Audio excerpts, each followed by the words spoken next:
So bagong lahat, buti na lang sa Boston ako nakataya dahil ginawan ko ng episode si Kawhi at ang Clippers last time. Effective nga talaga na usog yung team.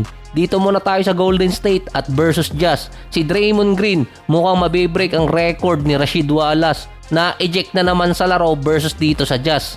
Sinisigawan ni Green ang referee dahil hindi tumatawag ng 3 seconds violation. Pinabayaan na lang ding umiscore si Markkanen at inuna pang makipagdiskusyon sa referee. Naghahabulan na lang din si Luka, Draymond at Dillon Brooks sa paramihan ng technical ngayong season. Si Luka at si Draymond meron ng total na 9 technicals. Nasa 6 na lang pwede nang masuspinde. Si Dillon Brooks, 12 na ang technical ngayong season. Wala pa niyan sa mid-season. Ang lamang lang ni Luka, babawiin lang ng NBA kung sakaling lumagpas siya sa technical. Si Draymond Green, hindi ko lang alam kung babawian siya.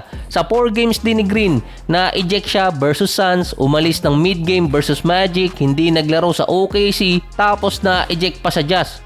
Hindi mo na rin malaman kung sinasadya na ni Draymond kapag kasama niya si Steph. Dahil nga kapag hindi naglalaro si Steph, hindi rin kalimitan maglalaro si Draymond or pangit yung lalaroin niya. May total pang 24 ejection si Draymond Green, kasama na dito yung playoffs sa kanyang buong karir. Parang maaawa ka na lang kay Steph ngayong season. Binubuhat na yung Golden State tapos yung iba niyang kakampi nagiging pabigat.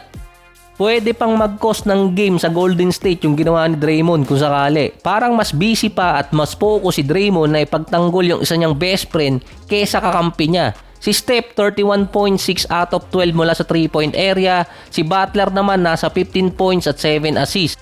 Ang Warriors din ang next in line na maka 20 wins, puwera usog. Mukhang matindi yung labanan sa West. Ang Thunder ang unang team na naka 30 wins at may 7 teams ang naka 20 wins na rin dito sa West, samantalang sa East nasa 5. Natalo na din ang Golden State sa ibang mga tiebreaker kaya mahihirapan sila papasok ng last part ng season. Ang Dallas naman na-snap ang 4-game losing streak. Pangalawang beses na tinalo ng Dallas ang Rockets ngayong season.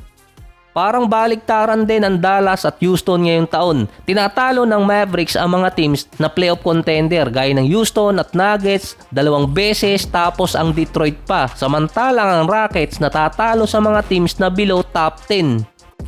Kasama doon ang Dallas, Pelicans, Jazz, Clippers at Sacramento. So alam nyo na kung sinong pipiliin kapag may laro ang Rockets at Dallas.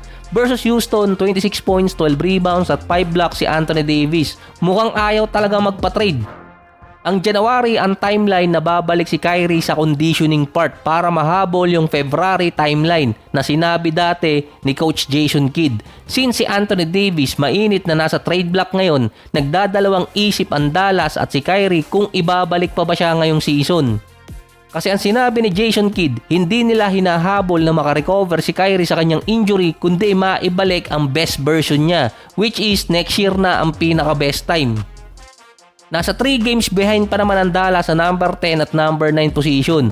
Pwede ding mahabol ng Clippers kahit natalo sila kontra Boston. Ang pinaka best spot pa ng Mavericks kung babalik si Kyrie at least number 8 spot.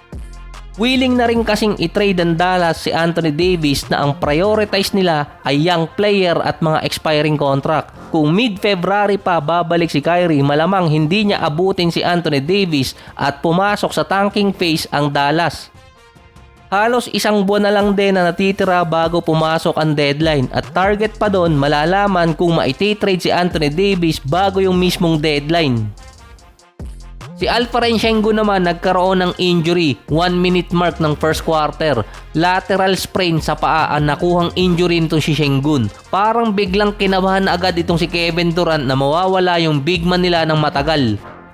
Ang estimated recovery kasi ng ganong injury at least 3 linggo. Depende na lang sa grade ng injury dahil idadaan pa sa MRI.